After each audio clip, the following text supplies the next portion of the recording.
नमो नमः। जैसे कि हम जानते हैं कि इस बार का जो संस्कृत विषय का सिलेबस है वो एनसीएसएम के द्वारा चेंज किया गया था और उसी के अकॉर्डिंग इस बार का जो पेपर पैटर्न है, जो क्वेश्चन आंसर हैं, वो इस बार अलग रूप में आने वाले हैं। जैसे कि मैंने एक वीडियो बनाई थी और उसमें मैंने बताया भी था कि किस प्रकार का पेपर पैटर्न रहने वाला है संस्कृत विषय का और क्वेश्चन किस प्रकार से आएंगे और हमें उनका आंसर किस प्रकार से लिखना है, इसको मैंने बताया था। उस वीडियो का लिंक मैं आपको डिस्क्रिप्शन बॉक्स में दे दूंगा, आप वहां पर जाकर के देख सकते हैं। अब हम क्या करने वाले हैं, उसी के अकॉर्डिंग, यानी कि जो एनसीएसएम का जो सिलेबस है संस्कृत के लिए और जो क्वेश्चन पैटर्न है इस बार का, उसी के अकॉर्डिंग हम क्या करने वाले हैं, मॉडल क्वेश्चन पेपर के ऊपर काम करने वाले हैं और जानने का प्रयास करेंगे कि अगर क्वेश्चन आते हैं तो हम उनका आंसर्स किस प्रकार से लिखेंगे। जैसे कि मैंने बताया था कि क्वेश्चन क्या आएगा, ये क्वेश्चन है शॉर्ट आंसर में, 5 नंबर का प्रश्न होगा। इसमें क्या होंगे, 5 अलग अलग प्रश्न होंगे, एक एक नंबर का होगा। क्वेश्चन है कि अधोदत्तानाम पदानाम संधिम छित्वा व योजयित्वा लिखत, यानी हमें क्या करना है, नीचे दिए गए जो संधि पद हैं या तो उनमें संधि करनी है, जो नीचे दिए गए पद हैं या तो उनमें संधि करनी है या उनका क्या करना है, संधि विच्छेद करना है। जैसे मैंने बताया भी था कि 5 क्वेश्चन होंगे और एक एक नंबर का होगा, तो यहाँ पर क्या है, कुल 5 क्वेश्चन हैं और उन 5 क्वेश्चन में एक एक नंबर आपको मिलने वाला है। पहला आता है द्रव्याणुपस्थाता, दूसरा आता है ततस्तेन अभिहितम, तीसरा आता है बुद्धि प्लस 9, चौथा आता है आत्मेंद्रिय मनोवर्थानाम और पांचवा आता है उत प्लस लेख। 5 आपके पास शब्द हैं, 3 में आपने संधि विच्छेद करना है, 2 में आपने संधि करनी है। सबसे पहले बात करते हैं पहले शब्द के बारे में। लिखा है द्रव्याणुपस्थाता, इसमें हमें संधि पहचाननी है कि इसमें संधि कौन सी हो रही है। तो ये जो द्रव्याणुपस्थाता है, इसमें आपको देखने को मिल रहा होगा एक शब्द क्या है, द्रव्य है। अब अगर आपने थोड़ा सा शब्द रूप पढ़े होंगे तो आपने देखा होगा कि शब्द रूप, जैसे आपने नपुंसक लिंग पढ़ा होगा, फलम फले फलानी, ज्ञानम ज्ञाने ज्ञानानि, तो अगर द्रव्य शब्द रूप है तो क्या ये बन सकता है, द्रव्यम द्रव्ये द्रव्याणि।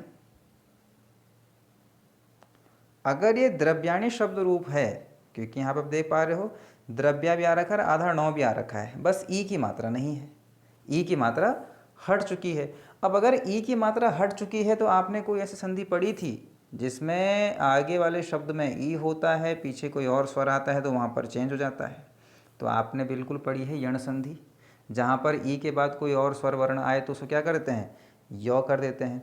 अब हमें ये पहचानना है कि उसमें कौन सा वर्ण होगा पीछे वाले में। चलो हमने यो तो ले लिया कि ई की जगह पे यो हो गया, लेकिन पीछे वाले में कौन सा वर्ण होगा, तो आपने पढ़ा है कि हमेशा क्या हो जाता है, ई की जगह पर आधा यो हो जाता है और इसमें हम पीछे वाली मात्रा जोड़ देते हैं। तो यहाँ पे आप देखोगे कि यो में कौन सी मात्रा जुड़ रखी है, ऊ की मात्रा, यानी पीछे क्या होगा, ऊ होगा। तो अगर आप इसको देखो तो द्रव्या यो में ऊ आ गया, फिर पीछे क्या बच गया, पस्थाता, तो ये क्या रहेगा पीछे, उपस्थाता। तो यानी ये शब्द रूप क्या है, ये शब्द रूप है, अलग अलग 2 शब्द क्या हैं, द्रव्याणि और उपस्थाता। यहाँ पर क्या हो रखा है, यहाँ पर द्रव्य के द्रव्याणि के णों में जो ई है और यहाँ से जो ऊ है, इसके जगह पर क्या हो गया है, ई की जगह पर य हुआ और उसमें क्या मिल गया, ऊ मिल गया। तो क्या बन गया, ये द्रव्याणुपस्थाता। संधि है यहाँ पर यण संधि, और यण संधि का सूत्र क्या होता है, इको यणचि। तो यहाँ पर आपने आसानी से पहचान लिया कि यहाँ पर यण संधि में, यहाँ पर इस शब्द में यण संधि हो रखी है और सूत्र क्या है, इको यणचि।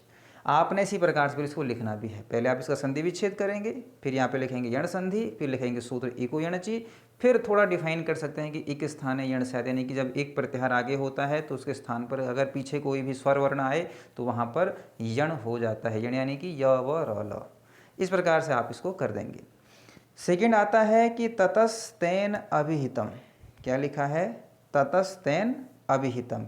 यहाँ पर बनेगा ततः तेन अभिहितम।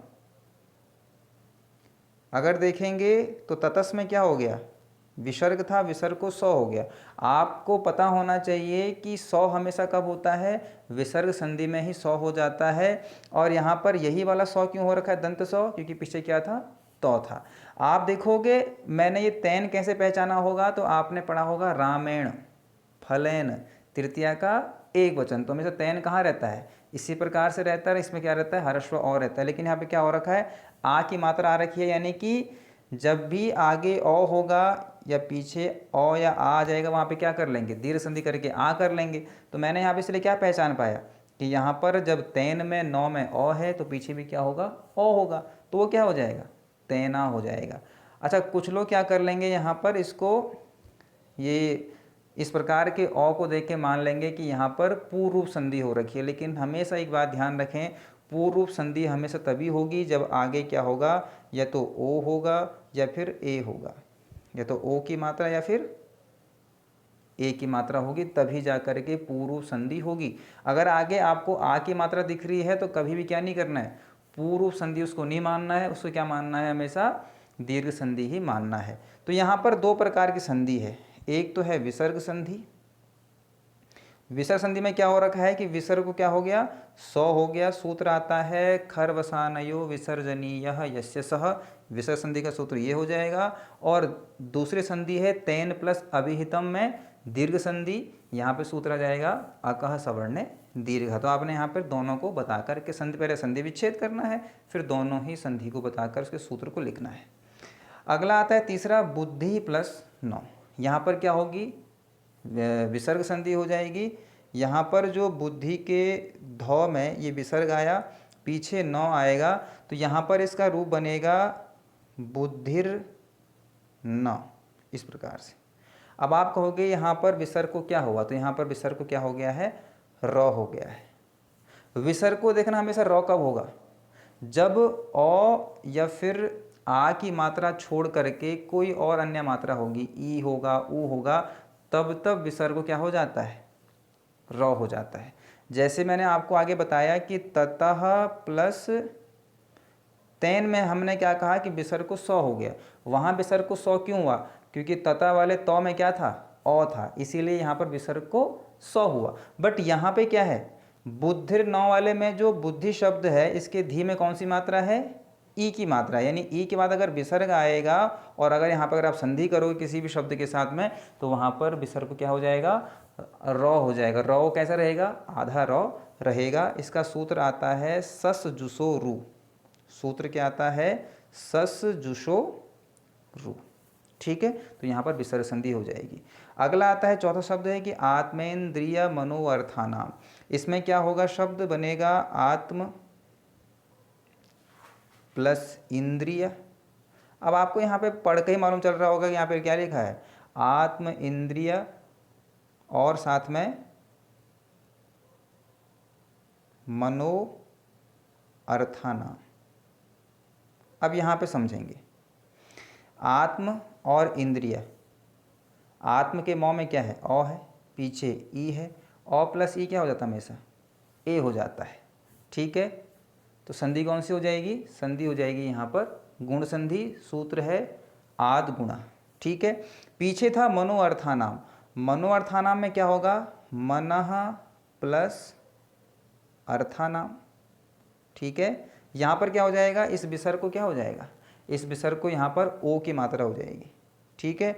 अब अगर आप ओ के बाद अ मिलाओगे तो वो क्या हो जाता है, वहाँ पर पूर्व रूप संधि हो जाएगी। जैसे मैंने पहले भी कहा था, मैंने कहा था ना कि यहाँ पर पूर्व रूप संधि नहीं है, क्योंकि आगे तो आ की मात्रा थी, यहाँ पर पूर्व रूप संधि नहीं है, लेकिन यहाँ पर है, क्यों है, क्योंकि आगे ओ की मात्रा है। तो जो आत्म इंद्रिय मनोअर्था नाम है, यहाँ पर दो संधि है, एक तो गुण संधि है, किसमें किसमें, आत्म प्लस इंद्रिय में हो गई गुण संधि, और मनः प्लस अर्थानाम में क्या हो जाएगा आपका, विसर्ग संधि के साथ में पूर्व रूप संधि। तो यहाँ पे पूरी तीन संधियाँ हैं, गुण संधि आत्म इंद्रिय में, मनः अर्थ में क्या हो जाएगा, मनः प्लस अर्थ, विसर्ग को पहले ओ हो गया, पीछे अ था तो उसको क्या हो जाएगा, वहाँ पर पूर्व संधि हो जाएगी। सूत्र आता है अतोरोर पुलुतादय। तो इस प्रकार से यहाँ पर गुण संधि भी है, विसर्ग संधि भी है और पूर्व संधि भी है। अगला आता है पांचवा शब्द उत प्लस लेख। इसमें आपने संधि करनी है, तो इसमें क्या बनता है शब्द, उत प्लस लेख बराबर उल्लेख। इसमें सूत्र आता है तोरली। तोरली सूत्र क्या कहता है कि अगर तो के बाद क्या आएगा, लौ आएगा, यानी कि तो शब्द के बाद लौ आता है तो उस तौ को हम क्या कर लेते हैं, लौ ही कर लेते हैं। तो तोरली सूत्र क्या बताता है यहाँ पर कि तौ को क्या होता है, हमेशा लौ हो जाता है। और दूसरी बात ये भी है, दूसरी बात ये भी है, इस संधि का नाम है लत्व संधि, यानी यहाँ पे लौ हो जाता है। तो उत प्लस लेख बराबर उल्लेख यहाँ पर हो जाता है। तो हमने इस वीडियो में जाना कि जो संधि वाले क्वेश्चन आएंगे वो कैसे आएंगे और आप उनको किस प्रकार से लिखेंगे। आपने संधि विच्छेद करके या संधि करके उस संधि का नाम भी लिखना है, उस संधि का सूत्र भी लिखना है और थोड़ा सा उसको डिफाइन भी करना है। इस प्रकार से आपके 5 नंबर यहाँ पर कन्फर्म हो जाएंगे। और आपको विशेष ध्यान ये रखना है कि आपको सारी संधियाँ पता होनी चाहिए, किस संधि को कैसे किया जाता है। तो आपने सिलेबस में एक एक संधि को देखना और एक एक सूत्र को देख कर के उसको समझना है।